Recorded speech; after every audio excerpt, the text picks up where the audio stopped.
sunku treneriui kalbėti, užbaigus sezoną, sunku kalbinti, atrodė kovėtės kaip liūtai 20 minučių, nepaisant to, kad Sūduva ten super pataikė tritaškius, pirmą pusę virš 50%. Ar jėgų stygius, ar kažkokios kitos detalės ten sutrukdė intrigą ilgiau laikyti šiandien? Kodėl? Nėra sunku kalbėti, krepšinis yra iš dviejų pusių, reikia mokėti kalbėti ir kalbėti, kai viskas gerai, reikia mokėti kalbėti, kaip ir sunku, tai čia lygiai taip pat kaip ir komandai reikia, kai viskas gerai visiems susitelkti, kai viskas blogai, tai sveikinamai Mariampoliai pirmiausia, gaila, kad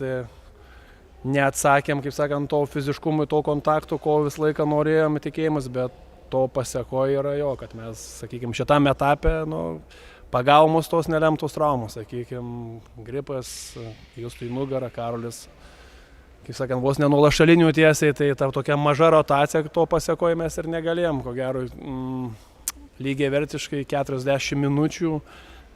kaip lygus kovo, tai Marijampolė, ko gero, šiai dienai ir pateisina tą savo favoritų statusą, dar kartą sveikinamai jiem ir tikiuosi, kaip sakant, kad šitas pralaimėjimas įvyko prieš būsimus čempionus, tada, kaip sakant, viskas bus kažkiek pateisinama, tai tą progą padėkoti labai norėčiau iš tikrųjų sirgaliam, kurie prie net šitokių rezultatų taip nuosekliai palaiko komandą, kurie taip susitelkia, tai didelis ačiū jiem, didelis ačiū komandos žaidėjim, kai Rūbinė sakiau už šitą sezoną, kad koks jis bebuvo, tikrai norėjom kitokių, bet krepšinė taip jau yra, kad kartais susiklosto, kartais nesusiklosto, tai čia niekas tuo nesibaigia, kaip Benediktas Vanagas sako, Dakaras baigęs, Dakaras prasideda, tai čia sezonas baigęs, sezonas prasideda. Tai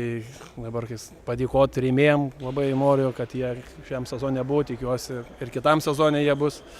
Dėliosime, žiūrėsim, truputį palisėti, bet judėti toliau. Sakau, Jurbarke krepšinis tikrai nesibaigė.